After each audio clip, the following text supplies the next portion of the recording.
세상에 대한 청년 세대 여성들의 다른 생각, 비판적 의견을 귀 기울여서 들어보는 시간이죠. 주간 똑똑똑 오늘도 두 분 나오셨습니다. 먼저 개간홀로 이진송 편집장님 안녕하세요. 안녕하세요. 네, 이 코너에서 종종 만나서 낯익은 얼굴이실 텐데 오늘부로 고정 패널로 합류를 하셨습니다. 청소년 페미니스트 네트워크 위티의 최유경 활동가 안녕하세요. 네, 안녕하세요. 네, 두 분도 이 드라마 많이 보시죠? 네. 챙겨보고 계시죠? 어제도. 예, 어제도. 예. 이, 앞서서 잠깐 말씀을 드렸는데 드라마 우영우 인기와는 거리가 먼 장애를 바라보는 우리 사회의 현실적인 시선을 이야기해 볼 텐데, 저는 그냥 일단 드라마가 워낙 인기다 보니까 조금 우리가 한번 장애인에 대한 어떤 생각을 한번 해볼 수 있는 그런 기회가 돼서 좀 긍정적이라고 생각을 했는데 전반적으로는 그렇지 않다는 지적이 좀 많이 나오고 있는 것 같아요. 우영우 캐릭터 워낙 사랑스러우니까 네네. 또 이제 감정이입을 하면서 우영우의 어떤 불편한 점, 소외되는 점에서는 감정이입도 하고 마음도 아파하지만 현실 속에서 우리가 장애인들의 이동권이라든지 복지제도 관련한 시위 같은 것에 관심이 그렇게 있나 또 반성도 해보게 되고요. 두 분 어떤 생각이신지. 네, 사실은 미디어에 대한 어떤 애호나 호감이 네. 어떤 현실의 문제에 대한 관심으로 직결되지는 않는다는 것이 좀 안타까운 지점이긴 한데요. 네. 이상한 변호사 우영우 3화에서는 이제 우영우처럼 천재도 아니고 사랑스럽지도 않고 심지어 이제 살인 혐의를 받는 자백스럽 스펙트럼 인물이 나오기도 하는데요. 네네. 이 사람에게 이제 쏟아지는 댓글이 굉장히 좀 장애인 혐오적인 댓글들이 많았어요. 그렇죠. 그런데 이것은 사실은 드라마적인 과장이 아니라 의대생이 술을 마시고 실족사한 사건에는 전 국민적인 애도를 하지만 산재로 사망한 청년 노동자에게는 무심한 어떤 현실을 고스란히 반영을 하고 있다고도 생각을 합니다. 누가 누구의 살 가치를 논하고 생명의 무게를 저울에 올릴 수 있을까? 이런 원론적인 질문에는 쉽게 다들 대답을 하죠. 목숨은 다 그렇죠. 똑같고 그런 건 차별이다. 그런데 또 막상 전국장애인연대에 이동권 시위가 있으면 나의 출근길 지연이 그 사람들의 생존과 직결된 이동권보다 더 우선순위에 놓이는 것이 또 현실이기도 하거든요.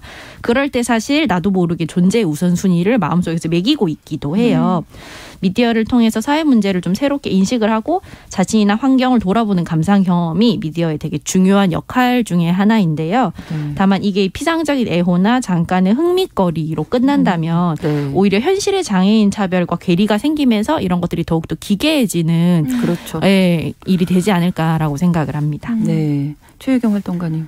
네, 진송님이 말씀해 주셨던 이제 전장현의 지하철 시위 같은 경우에는 사실 최근에 굉장히 또 장애인권에 있어서 핫한 이슈였는데요. 네. 근데 이제 어떤 최근에 한 기자가 우영우 변호사가 전장현의 지하철 시위 방식을 지지했겠냐.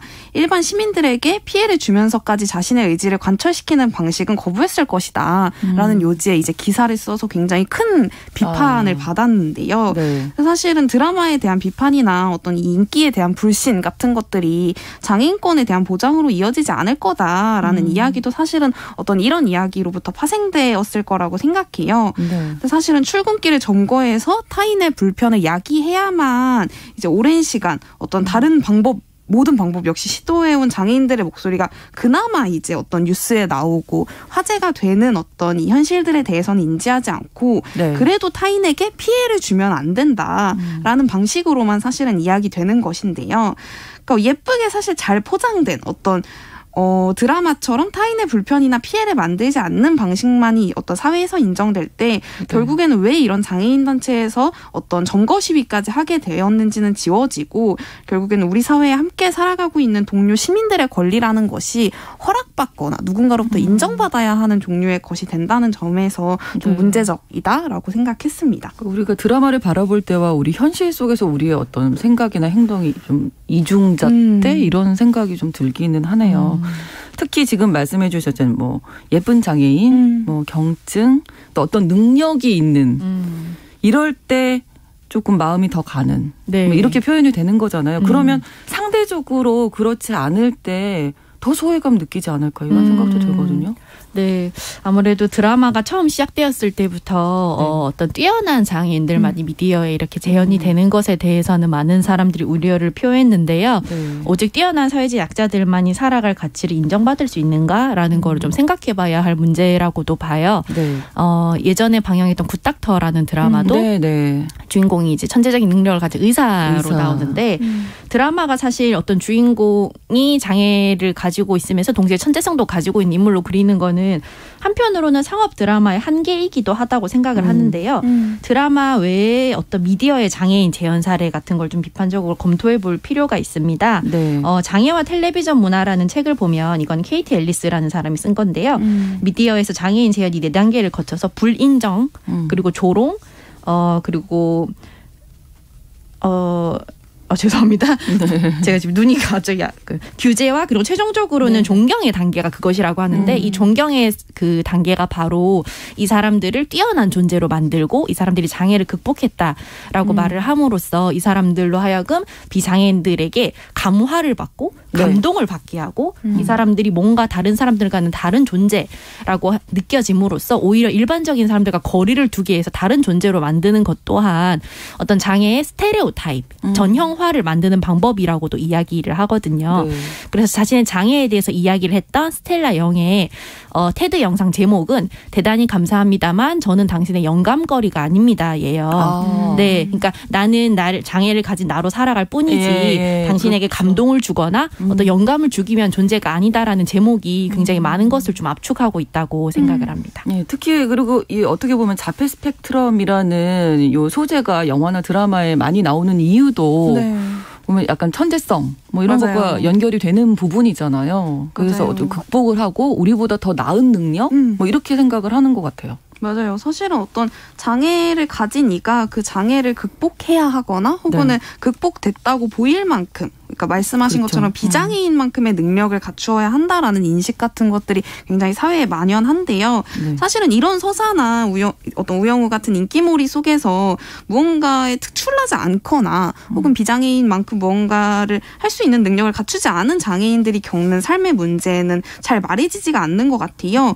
사실은 자폐인 내지 혹은 장애인에게 사회에서 어떤 호명되지 않는 능력이 있다라는 것을 이제 보여주는 일은 저는 순차적으로 필요할 수 있다라는 생각은 드는데요. 다만 그 능력이 어떤 사회적으로 인정이 되는 무언가를 굉장히 잘 외운다거나 혹은 무언가에 굉장히 천재적이라거나 기억을 잘한다. 그런 것들이 사실 많이 소재로 쓰이는 거잖아요. 근데 그럴 때에야 이제 이들의 존재가 승인된다라는 점은 굉장히 좀 우리가 잘 검토해야 하는 부분 아닐까라는 생각이 들고 사실은 어떠한 장애인 인물이 재현되어도 사실은 장애인들의 전부 이제 대표할 수는 없겠지만 동시에 이제 비장애인만큼 다양한 스펙트럼 속에서 살아가고 있는 장애인들을 또 재현하는 과정 속에서 사실은 어떤 또 지하철 점거 시위와 이제 우영우 사이 어떤 간극들이 천천히 좁혀나갈 수 있지 않을까라는 생각이 듭니다. 네. 또 이제 이 드라마 안에서 지금 시청자들의 미움을 한 몸에 받고 있는 인물이 있습니다. 이렇게 사랑스러운 우영우를 지금 시기질투하는 권민우 변호사가 장애인이라서 오히려 특별 대우 받는 거 아니냐 이런 얘기 하잖아요. 그러니까 어떻게 보면 공정의 잣대를 지금 들이대는 건데 이 부분은 어떻게 보세요? 네. 권민우는 많은 시청자들이 지적을 하듯이 20대 남성들의 공정 담론을 굉장히 잘 보여주는 그런 공정 담론을 인간으로 만든 듯한 인물이거든요. 그런데 그들이 말하는 공정이란 무엇인가에 대해서 생각을 해보면 모두가 똑같은 조건에서 똑같이 평가받아야 한다. 그리고 그 기준은 시험과 같은 아주 객관적이고 뭐 다른 요소가 개입하지 않는 기준이어야 한다. 이런 것들이 있어요. 근데 현실적으로 진공 상태의 공정이라는 거는 불가능하고 사실은 시험이라는 것이 어떤 요소들을 거쳐서 만들어지는 거고 그 평가는 누가 하는 것이며 무엇이 높은 점수와 낮은 점수를 나누는가조차도 굉장히 좀 정치적인 거거든요. 그래서 이러한 기준이 또 공정에 대한 되게 엄격한 기준이 언제나 약자를 향해서만 흐르는 것도 특징인데요. 예를 들면 농어촌 전용 같은 경우 대도시보다 여러 교육적 인프라가 부족하기에 그런 환경에서도 열심히 공부한 학생들에게 아주 소수의 자리를 주는 것입니다. 그런데 그거를 이제 시골 애들이 빼앗아 간다. 라고 이제 말을 하면서 굉장히 공격을 하는 것이 좀 대표적인 건데 그러면서도 또 뭔가 해외 자녀들의 어떤 전형이라던가 예전에 있었던 외교관 자녀들의 어떤 특별 입학 같은 거에 대해서는 이야기를 하지 않는 것이 사실은 현실이기도 했거든요. 그래서 사회적 약자를 배려를 해서 이 사람들이 사회적 계층 이동을 할 수 있도록 사다리가 필요하다는 인식 자체가 없다 보니까 그 자리가 이제 자기 것이라는 소위 말하는 근거 없는 자신감이라고 하죠. 이제 근자감이라고 하는데 이런 것들을 가지고 있는데 권민우가 말하는 대로 공정이 제대로 작동한다면 장애인 차별이 없는 세계에서 로스쿨 1위인 우영우 변호사는 당연히 로펌에 들어갈 수 있어야 하고 성적이 부족한 권민우 변호사가 떨어지게 되겠죠. 근데 이런 것들을 생각하지 않는 점이 좀 이 인물이 보여주는 공정의 어떤 허점이라고 생각을 합니다. 네, 뭐 이게 저는 또 장애인뿐만 아니라 여성에 대해서도 이야기하는 게 아닌가 그런 생각도 좀 들기는 했는데 어떻게 보셨어요? 네, 저는 이제 최근에 한 이제 정신과 의사가 이제 방송에 종종 출연하는 정신과 의사가 이제 자신의 유튜브 채널에서 사실 우영우에 대한 리뷰를 하면서 이제 우영우를 장애인이라고 막 특별 대우하지 않고 똑같이 경쟁의 대상으로 보는데 권민우가 사실은 그게 진짜 평등한 거 아니냐라는 이야기를 하는 걸 이제 제가 봤어요. 근데 사실은 저는 굉장히 좀 그 얘기를 듣고 좀 놀랬는데 근데 생각보다 이제 그 이야기에 동의하는 어떤 여론들이 많은 거예요. 근데 그럴 때 사실 이거야말로 진송님이 말씀해 주신 것처럼 최근 정치권이나 이제 젊은 남성들 사이에서 유행하는 이제 공정담론의 허점 과 이제 문제들을 보여준다고 생각하는데요. 사실은 어떤 소수자가 사회에서 정말 현실적으로 겪고 있는 위험이나 차별에 대해서는 인지하지 않고 뭐 이를테면 이 위험이나 차별에는 극중에서 이제 우영우가 로스쿨에서 1위를 했는데도 로펌에는 들어가지 못한 1년 가까이 들어가지 못한 이런 어려움들이 분명히 이제 서술되는데도 사실은 소수자에게 어떤 혜택을 주는 것 자체를 소수자에게 혜택을 주니 내 몫을 빼앗겼다라고 인지하는 것, 어떤 부당한 특혜라고 선택적으로 인식하는 것에 굉장히 좀 어려움을 느꼈고 사실은 최수연 변호사가 이제 우영우의 친구인 최수연 변호사가 대사로서 언급하듯이 이 권모술수 권민우는 사실은 이 로펌 대표나 상사에게는 그들이 딛고 올라선 어떤 부당함 같은 것들에 대해서 이야기하지 않거든요. 이렇게 로펌 대표 같은 경우에는 사실은 이제 굉장히 세습적으로 이제 그 로펌을 아버지에게 물려받은 케이스인데 사실은 그거에 대해서 문제 제기하지 않는 거죠. 근데 이제 어떤 자신과 같은 신입 변호사인 우영우나 최수연의 어떤 학벌 내지 이제 집안 이런 것들에 대해서만 사실은 공정이라는 잣대를 들이민다는 점에서 좀 어떤 문제적이지 않나? 어떤 이런 것들이 사회적 문제로서 이렇게 지속적으로 호명되어야 하지 않나?라는 생각 같은 것들이 좀 들었습니다. 네. 또 한 가지가 이제 로맨스가 펼쳐집니다. 그 부분을 좀 신선하게 저는 봤거든요. 생각하지 못한 부분이어서 이것도 제가 편견일 수도 있습니다만은 이 부분은 어떻게 보세요? 장애인과 비장애인의 로맨스? 사랑? 네. 일단은 아무래도 동등한 사회 구성원으로 받아들이는 경험과 학습을 허용하지 않는 사회다 보니까 장애인의 사랑이나 우정이나 협업 같은 사회적 관계와 감정들로부터 격리되어 있는 존재로 많이 그려지고 있어요. 네, 그중에 하나가 또 로맨스인데 장애인과 비장애인의 사랑 이야기 또한 굉장히 소수의 사례로 제가 아까 얘기했던 어떤 감동 내러티브로 좀 많이 쓰이는 경향이 있습니다. 근데 그것도 대부분 남성 장애인과 여성 비장애인 커플로 좀 많이 구성이 되고 있는데요. 아무래도 현실에서는 여성 장애인을 대상으로 한 성적 착취나 성범죄가 빈번하다 보니까 이화를 두고 시청자 사이에서도 좀 의견이 갈린 것으로 알고 있어요. 드라마에서 자기를 지키는 힘이라고 명시한 것처럼 장애인의 경우 아동처럼 좀 그루밍 성폭력의 대상이 좀 되기도 쉬운 것이 현실이고요. 지적 장애 아동이 강간을 당한 후에 가해자가 사준 떡볶이를 먹었다는 이유로 그것이 화대에 해당하기에 이것이 성범죄가 아니라고 판결한 판례도 있습니다. 그러다 보니까 굉장히 장애인의 어떤 섹슈얼리티에 대해서 저희가 우리 사회가 굉장히 반사적으로 이거는 폭력이고 피해다라고만 좀 구성하는 면도 좀 있어요. 그 점을 드라마가 좀 어렵지만 좀 돌파를 했다고 생각을 하는데 성적으로 취약한 사회적 약자의 특수성을 고려해서 폭력의 기준을 재구성하는 것도 필요하지만 동시에 장애인이라는 이유로 이들의 욕구나 감정을 무조건 지우고 피해자의 위치에만 놓는 것도 좀 경계해야 한다라고 생각을 해요. 이러한 고려 없는 보호는 결국에는 보호란 이름의 통제와 일반화가 될 수도 있기 때문이라고 생각을 합니다. 좀 조심스러운 이야기가 될 수도 있지만 이 드라마가 잘 좀 정면 돌파했다는 생각이 좀 들어요.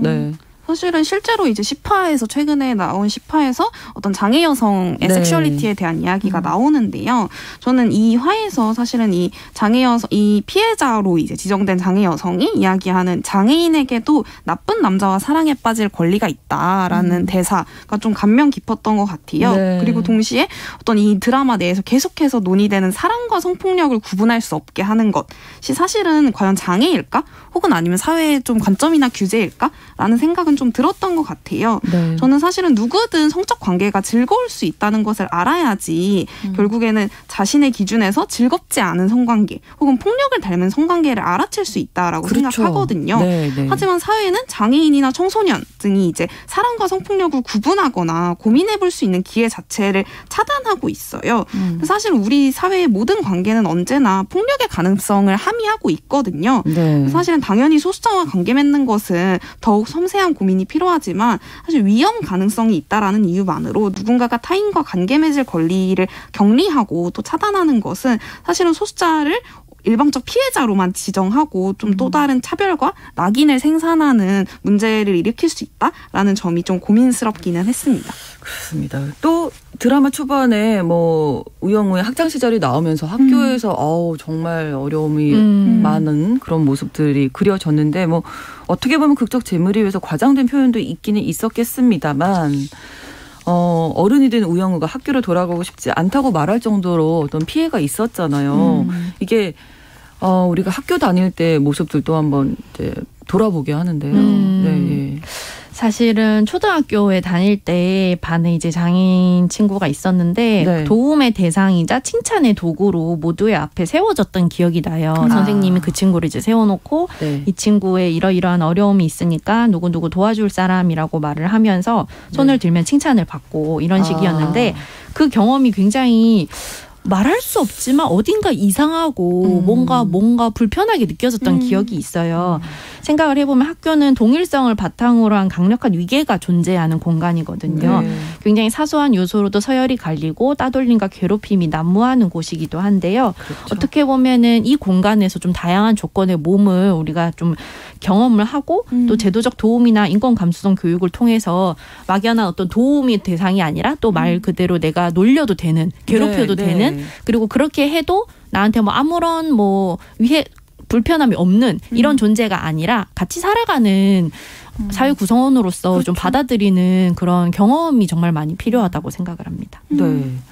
어떻게 보시죠? 사실은 저도 학교 내에서 이제 계속 좀 장애인 학생이 함께 살았었는데 네. 사실은 이 어떤 학교에서 장애인과 함께 산다는 것은 결국에는 내가 그 친구를 도와주면 혹은 어울려주면 이제 칭찬 내지 상점 등을 받는 이제 그러네요. 구조에서 사실 발디뎌서 좀 지속적인 관계를 맺었던 것 같은데 네. 그렇기 때문에 사실은 저도 이 사람과 그런 방식 외에 어떻게 관계 맺을 수 있는지에 대한 상상력이 굉장히 좀 부재한 채로 청소년 시기를 보냈던 것 같아요. 네. 그래서 진송님 말씀하신 것처럼 좀 학교가 굉장히 동일성에 대한 강한 추구들이 있기 때문에 그럴 때 사실은 그런 학교에서 학생들은 다양성을 인정하는 법이 아니라 네. 사실은 정상성에서 벗어난 이들을 굉장히 미워하고 배척하는 법만을 배울 수밖에 없다라는 생각이 듭니다. 네, 다양성을 인정해야 된다. 저는 그 생각을 못했는데 칭찬의 도구다 도움의 대상이다.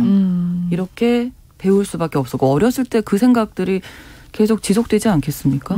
어른이 돼서도. 네. 그리고 지금 이 드라마를 바라보고 있는 우리 시청자들도 아마 그런 비슷한 맥락에서 이해하시는 부분도 있을 것 같은데 오늘 뭐 다양한 부분에 대한 이야기 나눴지만 드라마가 워낙 인기다 보니까 이 캐릭터 우영우라는 캐릭터 자체의 어떤 말투라든지 제스처가 사실 그녀의 그 병과 상관이 있는 부분인데 요거를 따라해서 또 논란이 되기도 했잖아요. 어떤 유튜버들도 그렇고 네.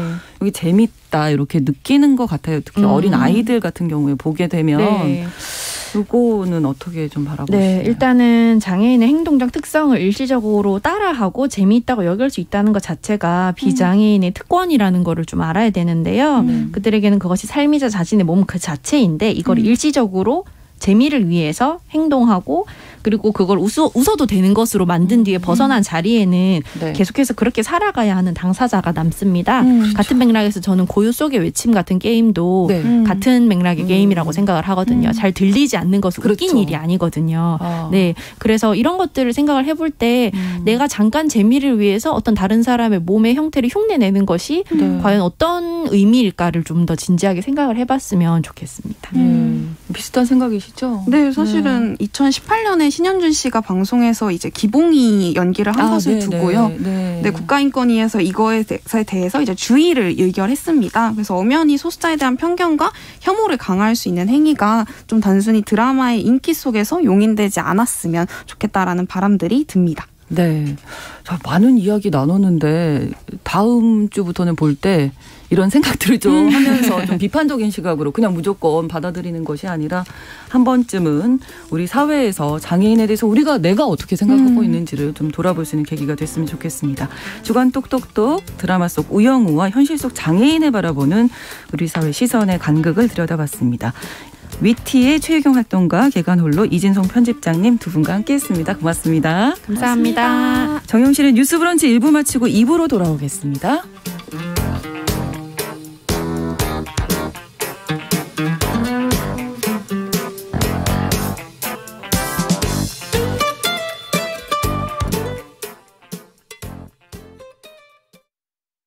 지금 시간